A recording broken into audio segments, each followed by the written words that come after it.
Ovo je uputa od odvjetnika. Znači, mi tu kao ljudi skupili smo se ovdje radi našeg Josipa Juretića i htjeli smo samo dobiti informaciju od liječnika, dežurnog liječnika koji je bježao od svih nas po dvorištu. Znači, ovo su pitanja koja su nas zanimala. Da li je Josip Juretić ostao u bolnici dragovoljno? Ako nije ostao dragovoljno, temeljem kojeg propisa ga drže? A nije. Sam je potvrdio.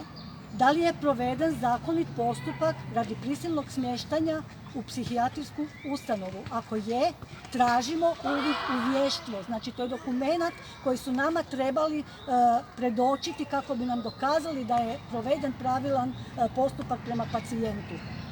Znači, mi moramo pogledati da li je na vještvu potpis sudskog vještaka što bi potvrdilo da je taj postupak pravilno izveden. Znači, sljedeće pitanje je temeljem kojeg propisa je on sada, znači, u izolaciji, jer on zapravo je bio, to jest trenutno je još uvijek u izolaciji. Da li je on dao pristanak na tu izolaciju? A nije.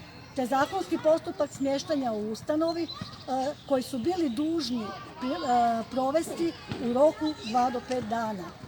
U to vrijeme Josip Juretić trebao je imati već 2 ročišta sa odvjetnikom i sucem. Nije proveden zakonit postupak i istekao im je zakonski rok. Zbog toga smo se mi ovdje zadržali i zbog toga smo još uvijek tu u nadi da ćemo možda iščupati našeg Josipa, što bojim se da nećemo. Također, čak i ako je Josip Juretić pristao na hospitalizaciju, ne smiju mu davati lijekove kojima se on protivi. On ima pravo birati lijekove kojima će biti liječen.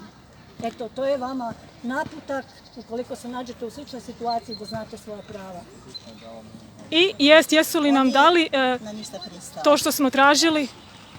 To što smo tražili nismo dobili. Nismo dobili vještvo. Nismo dobili vještvo, nismo uspjeli čak ni razgovarati sa liječnikom dežurnim koji nam je bio dužan dati makar kakvu informaciju. On je bježao, potom su pozvali policiju, pa je policija kao posrednik razgovarala s nama i sa doktorom. Tim doktorom, kako se zove? Žaja. Dakle, oni njega protuzakonito drže i protuzakonito mu daju lijekove bez njegove... Prisilno su ga. Prisilno ga drže i prisilno mu daju lijekove. Tako je. Hvala.